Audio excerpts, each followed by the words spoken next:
Welcome. Yeah.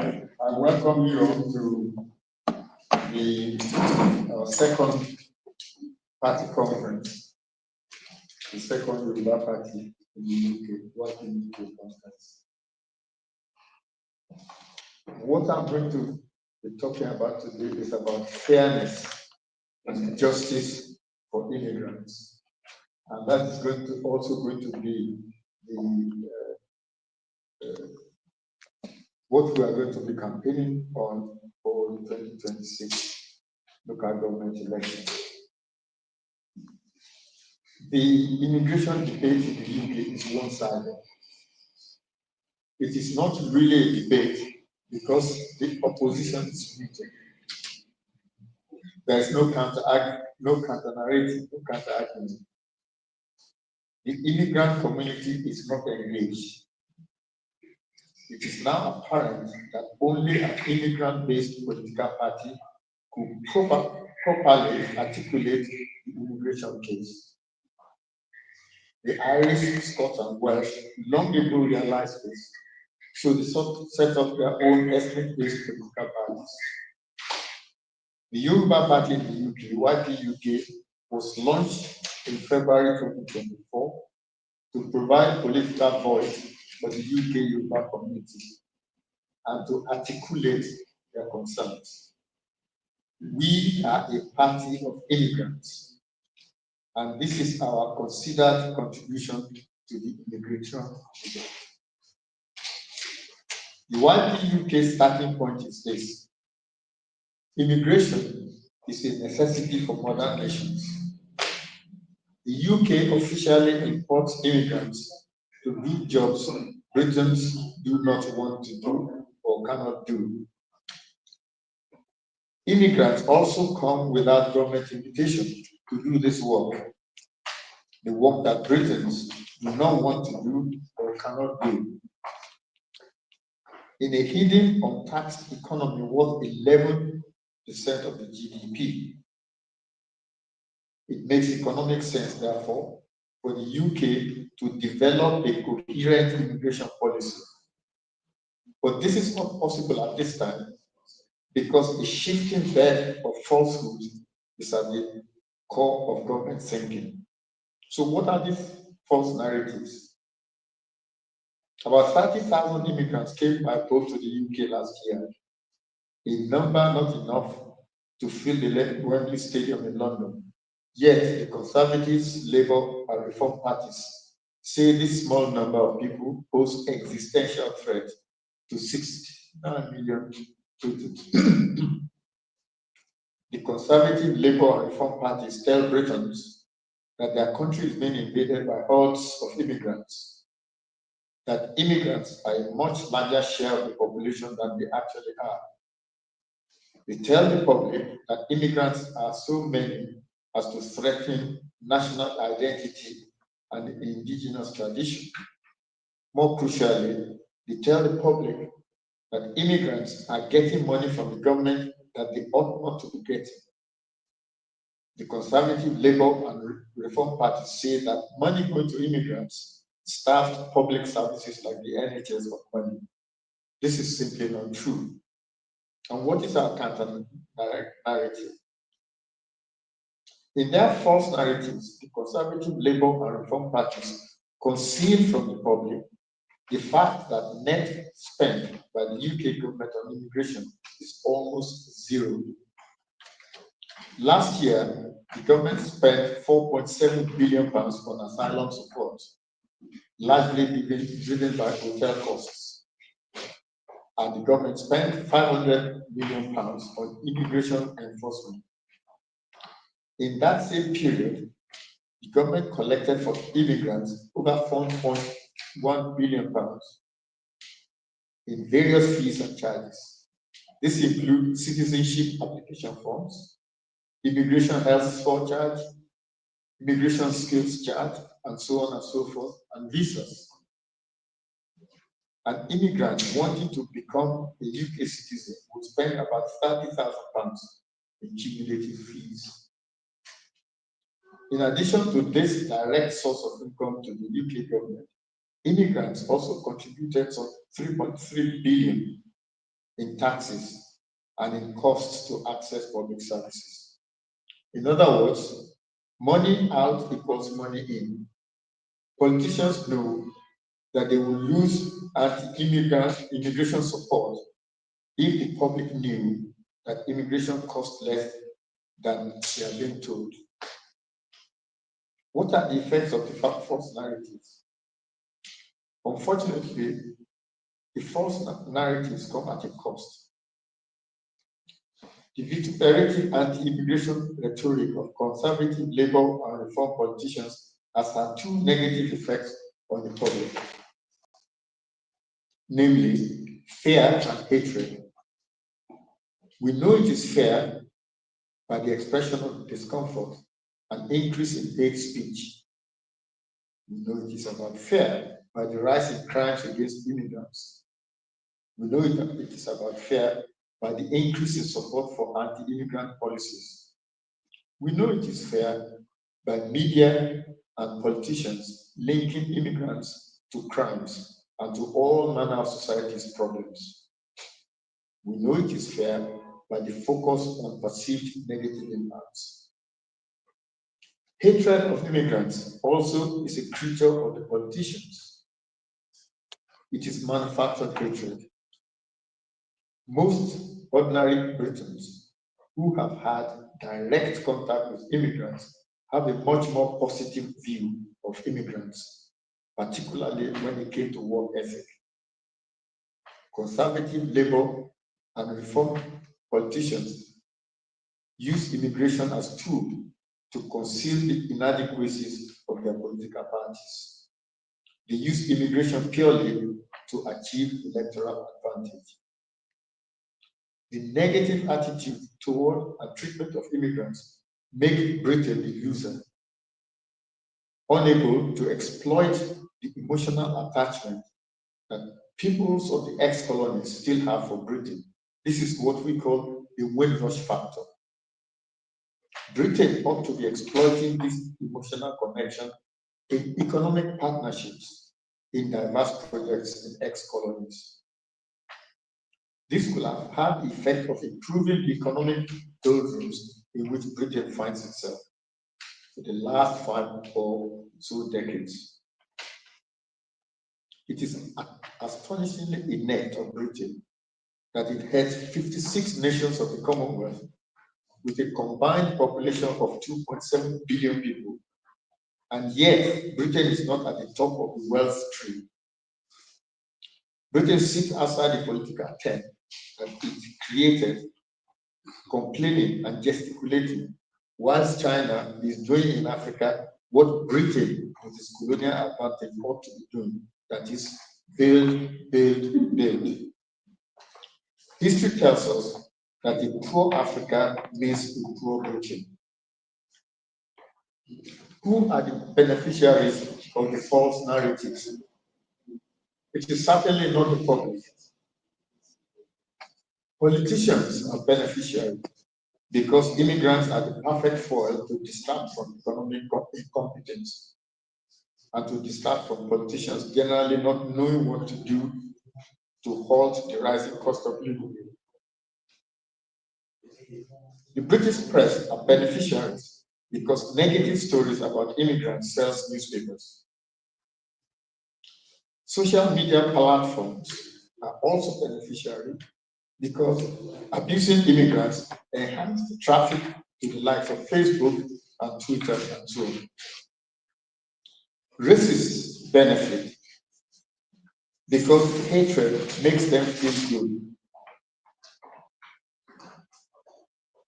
Hatred is feel-good factor for these psychologically damaged individuals ill-equipped to compete with immigrants.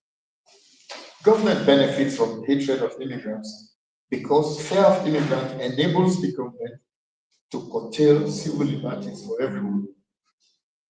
Protest groups can be labeled terrorists and banned. Peaceful demonstrations and public marches could be curtailed or restricted. Indeed, Britons could be asked to carry ID cards every time they leave their homes. So what do we say to the government? Why the UK, our party, what do we say to the government? We plead for fairness and justice for UK immigrants. For us, ICE stands for integrating immigrants into the workforce as soon as practicable. M stands for move asylum seekers from hotels into inexpensive lodgings that are dispersed all over the country. N stands for make relatives, guarantors, and guardians of immigrants who have them. I means identify and register skills and qualifications of immigrants at the point of entry. G stands for generate economic activities in the Commonwealth to create a global economic power. I reduce the anti-immigrant rhetoric and espouse a more positive note. A abnegate coups, political violence and intimidation, genocide and pogroms and wars. N nullify racism whenever and wherever. T treat immigrants as human beings in need, not as criminals to put in detention camps. My concluding remarks are this. Migration is a fundamental human right. Asylum seeking is a fundamental human right.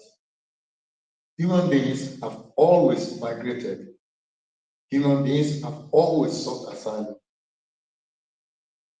Behind the UK immigration policy is the perception that as immigrants come from poor countries, they are economic migrants to be treated atrociously.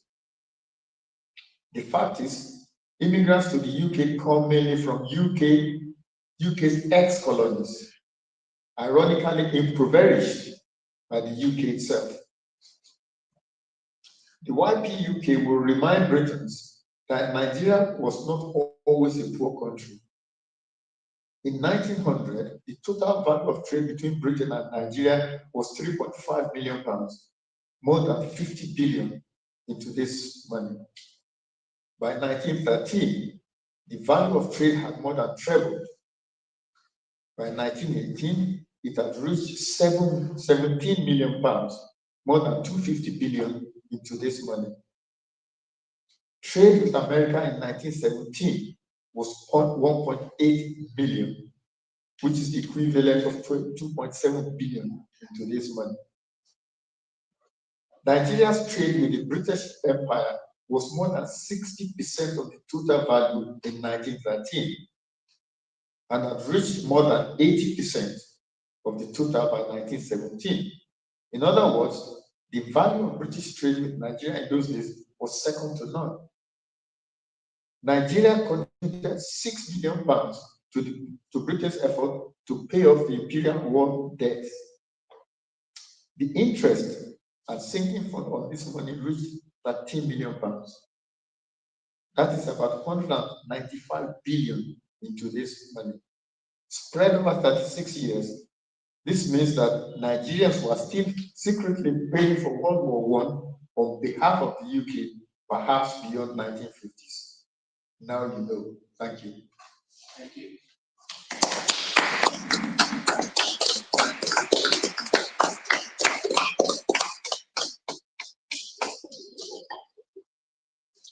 Okay.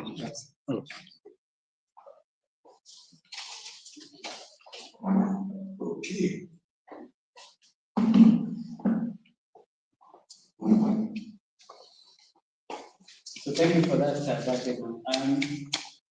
We're going to open the floor now. If anybody has any questions or comments, you want to make, this will be the last time to ask questions. Any questions, anyone? No? All right. Is it on the address or Just general, like, because the speech is really the end of the presentation today. But we just want to give people an opportunity to ask questions or make any comments.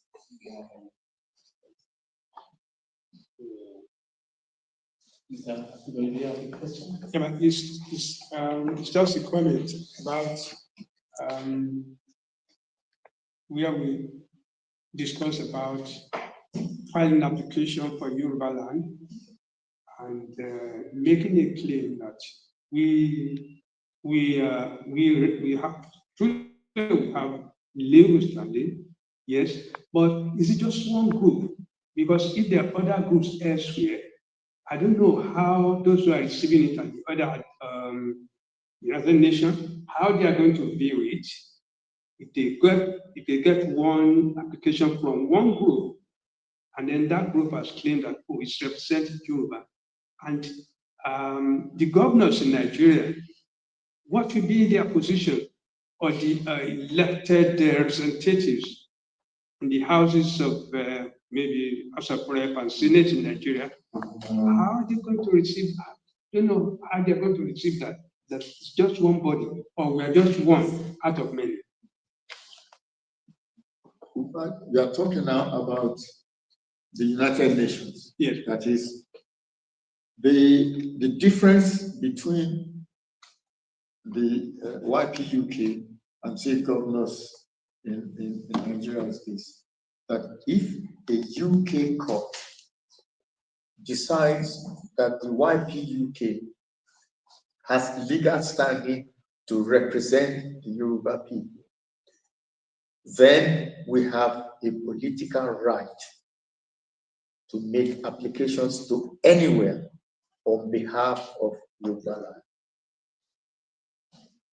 Right. That's the difference. Okay. It then means that the receiving end, which is the UN this time, where we can't speak for them, I don't know how they are going to view it, that is coming from one group. Yeah, but, yes. But the group has legal standing. Yes, it does. Which has been established by law. That's the difference.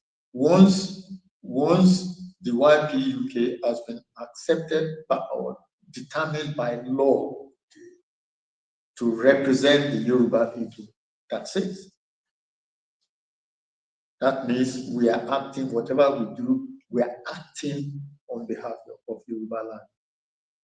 And that will be accepted by any jurisdiction.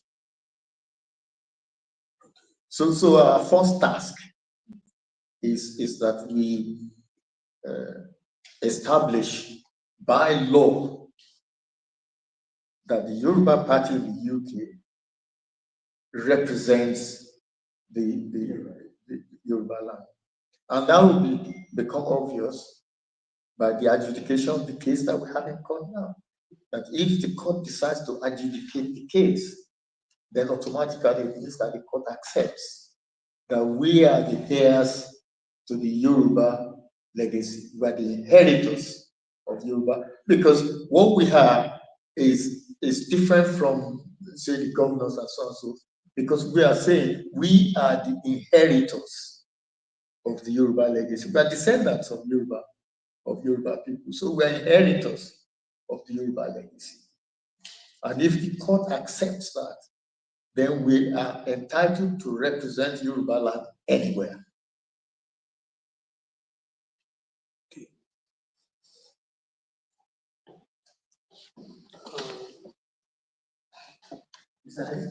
Sorry. Exactly. I'm not done.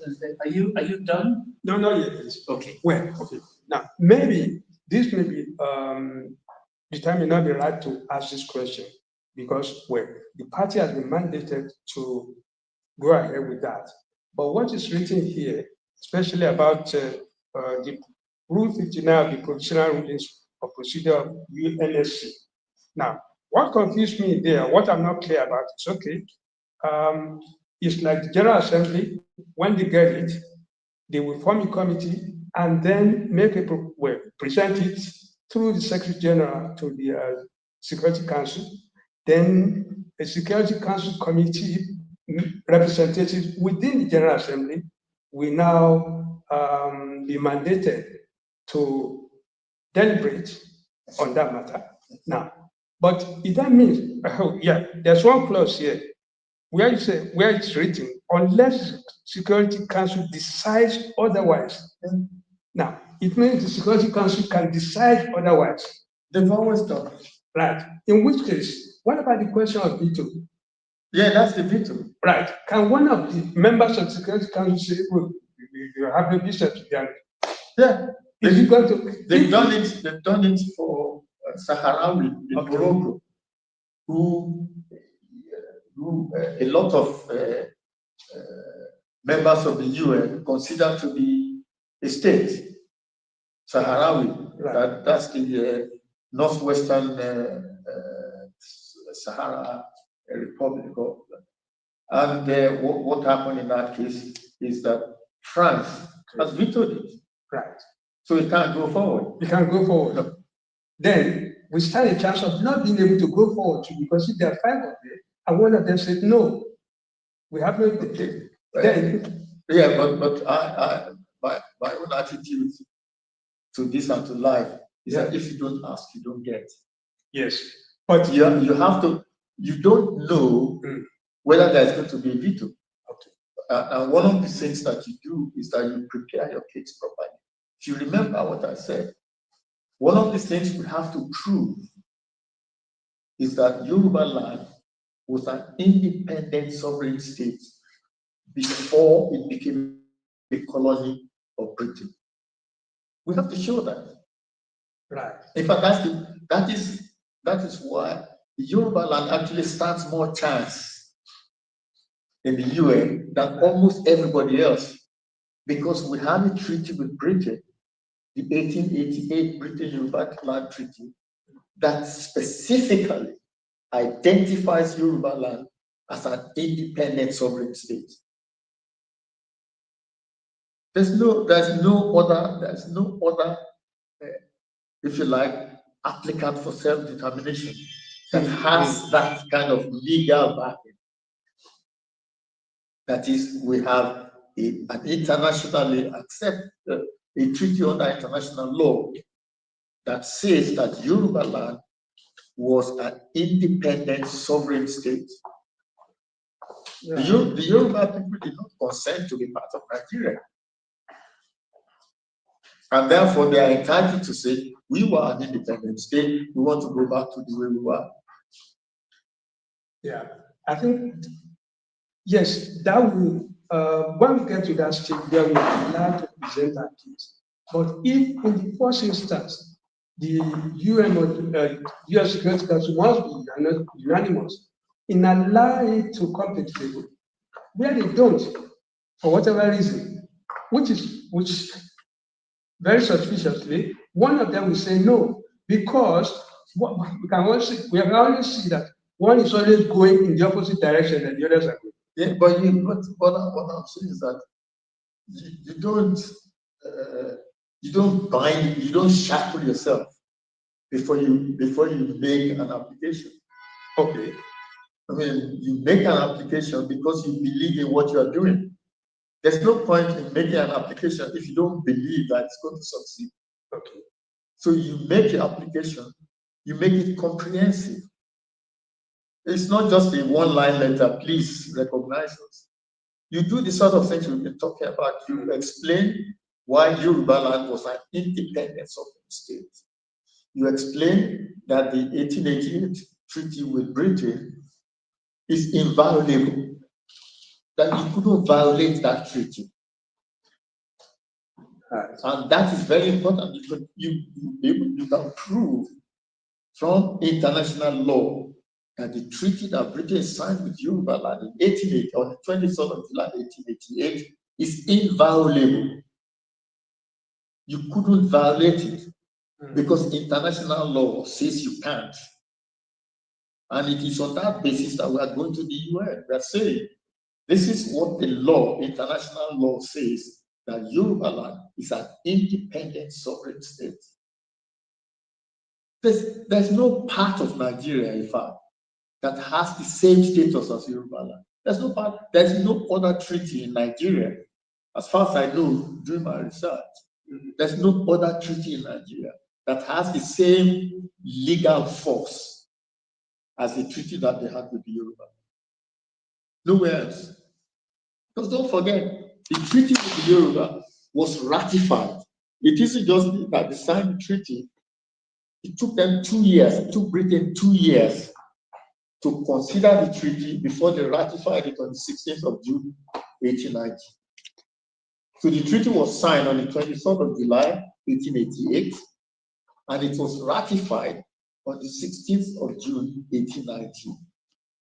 Not only was it ratified, the Alaafin was then paid a stipend to allow the treaty to go into operation.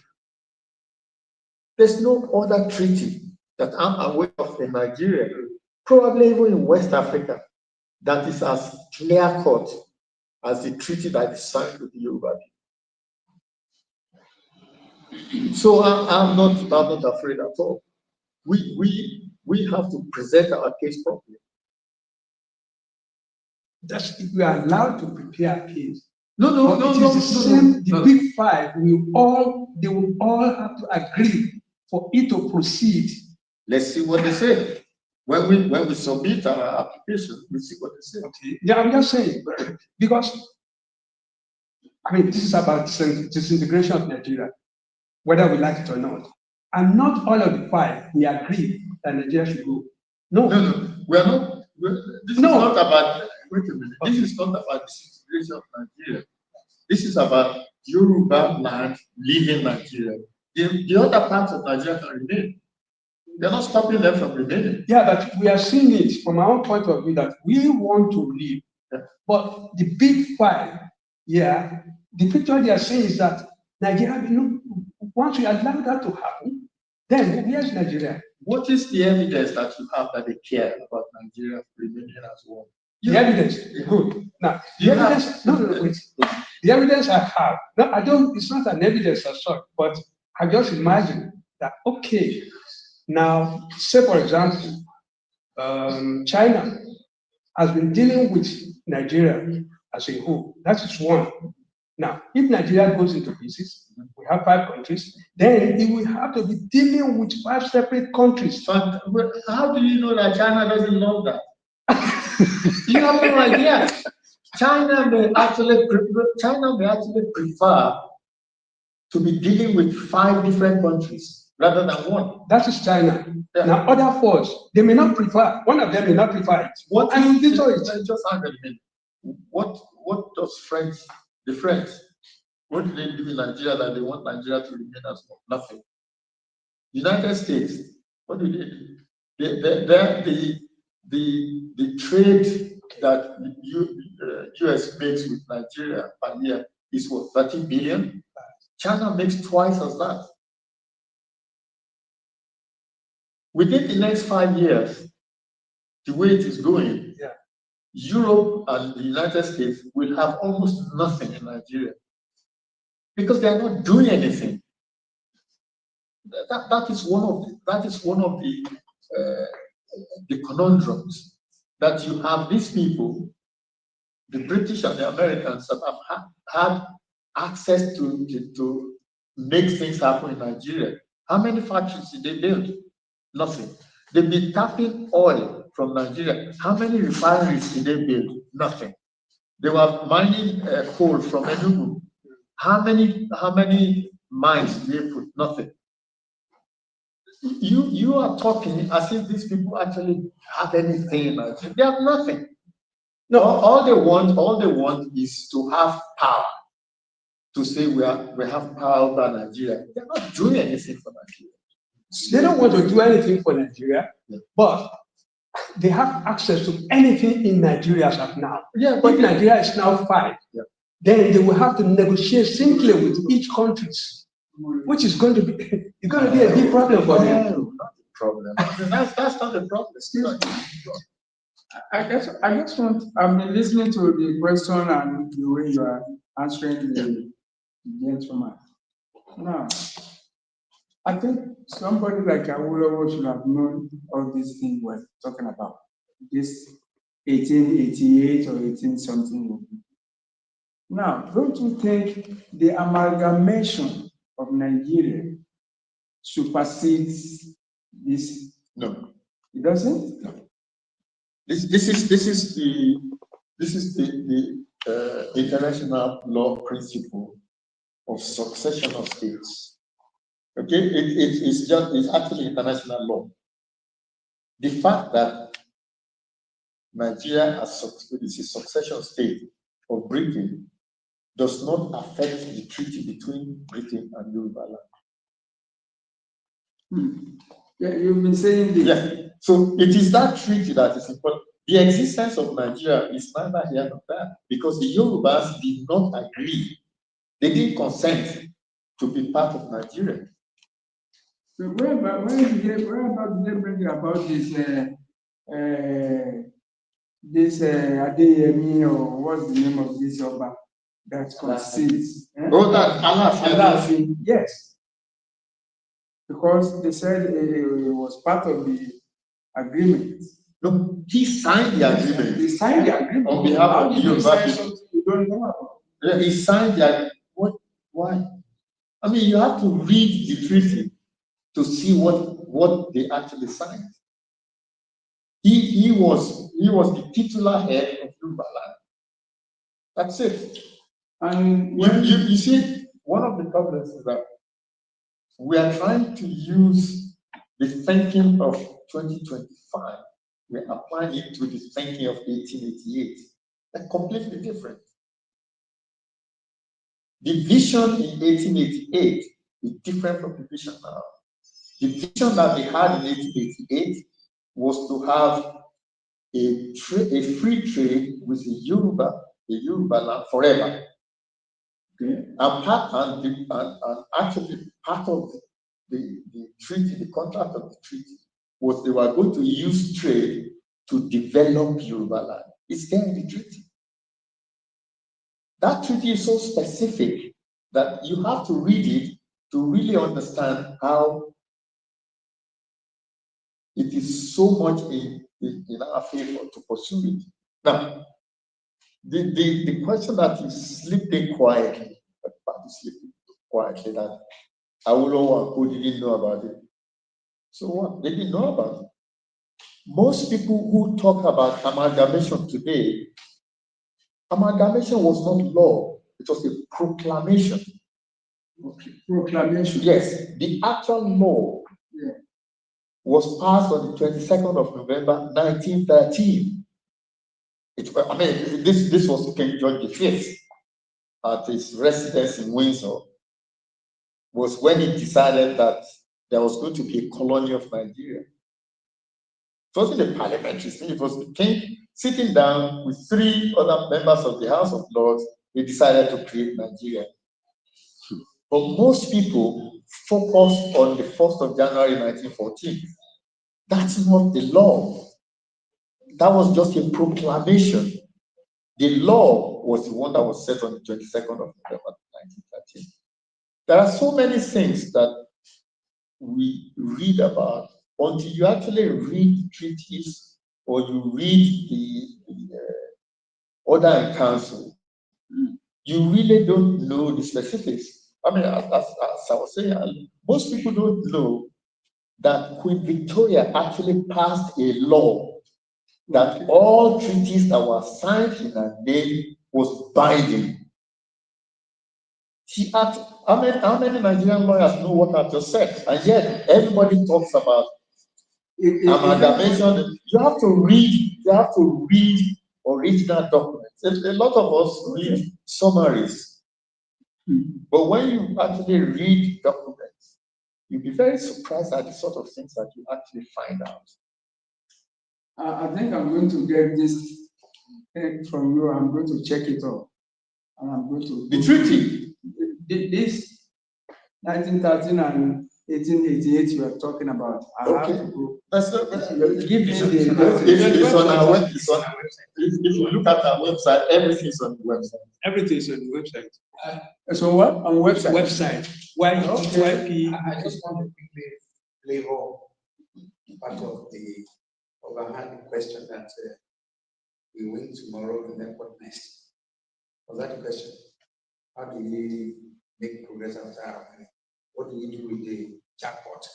So that's going to be kind of the tap for Yoruba. the applicant, the people that goes report is the Yoruba Party UK on behalf of Yoruba worldwide. That is the understanding of an average person. An average person wants to say, maybe there's in Nigeria already, there's a southwest side of Nigeria, so what do you do with it? The flavor will be immediately, and I can tell everybody here for free that once the news come out that UK had agreed that yes, you see that there was an agreement, and we want to honor the treaty, the agreement. Obviously, you say, hands up, whatever you want to do with it. That's not I mean, it's not a session. Then when I want to tell everybody here for free that they need to look forward to have is within 24 hours, this news will go viral, it will go all over the world, anywhere and everywhere Yoruba people are, we can, within a short period of time, have an emergency meeting, have together as we are going to unite that. We're going to start forming different.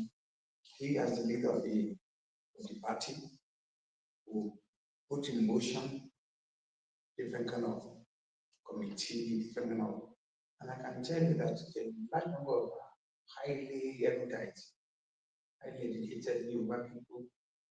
Don't forget that not a week after, 2 weeks after that, this case is going to be going for ratification in the UN or so.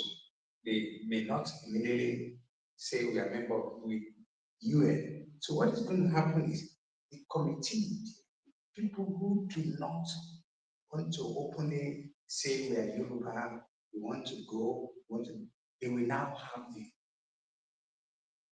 right, not only the right, they will have that courage. So there could be still a lot of open. Are you following what I'm saying? I follow. So I probably have this kind of committee, professors, highly educated Nigerians who have done very well. People like Ogun is not say that have no reason to be Yoruba person. Most of the millionaires, most of the people who have the money, you now say, well, enough is enough. Then we can openly say, because we now have the tools, we have what it takes, we have we just need to move from there we are now. Am I making sense? So, it's not going to be like it's not going to be just only one person using their bank and whatever. It's going to be everybody that want to put their hand. Even those governors, they will shit you pay. They know now pay. They be cheating there because they Yoruba now openly, they can now openly stand up and say, here we are. So, in other words, that's why there's no fear for them when they are making reference to 1914, 100 years after, if you are not agreeing, you can prove your separate ways. That's why it doesn't have this. It doesn't have any legal backing. Let me, that's why I think they take advantage of not doing anything about it. There was this national conference. They didn't do anything about it because this time around we have reasons to take ourselves serious. We have all what it takes. I say, this is the power, this is the touch. Yeah, we want to use it. You and I will not have any. The balance of us come out of breaking. We are not breaking anybody. Are we? No, we're just following the law. Yeah. Sorry. What Otumba said now, it then means that our victory in court over the matter that is in court, we only strengthen us. We only strengthen the application for resolve. Yes. Without that, when we have that, they will have to think twice. Even the big five will have to think twice about it before they can mess about with it. There's no question of, okay, whether they can empower the committee to go and discuss it or not. Straight away, because it's known already that this is a sovereign Yoruba land. And also, sorry to interrupt you. Then the question that might arise would be when we are in the process of coming, bringing people, Yoruba, different Keda, different strata, and so on. It'd be the idea to set up a Yoruba nation in exile. These are possibilities. I leave all that to. So, my own interest is narrow. The end, the possibilities, what we can do with the Oh, results. yes, limitless. With Yeah. what is limited. Let it finish. That's But, what but my own focus is narrow. Is the court case. Let us establish. Really, That's for me. Let us establish that Yoruba land was a sovereign and independent sovereignty. Period. yes. Okay. After that, I mean, one of the things that's probably going to happen is that one European country will then recognize. We just need one or two of them. And then this has to be the last comment because Okay. we have till 9. A question.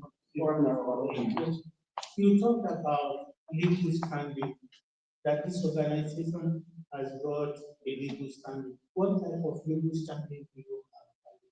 Well, that's what we're asking the court. So we've gone to court Yes. with a case in which we've told the court that we stand for the Yoruba view or the Yoruba land. Now, if the court agrees, then we stand for Yoruba land. That's it. Yeah, but I thought you can just register with the Charities Commission. No. And you have you have a number, then you'll be recognized, and everywhere you go, they will recognize you as a charity organization. Yeah, this is different. We're registered with the Electoral Commission. We're registered already. But what we are trying to do that the court soon that allows this case to really it must have done all the necessary paperwork. They will have checked so many things to allow us even to appear. This already on this is about 65% of the way in the moving. Well, thank you very much, everybody. It's been very lively. Yeah. Unfortunately, we should have left this room 3 minutes ago. Otherwise, they'll be charging us extra. So please, thank you very much for coming. Thank you. Thank you. Are you sending the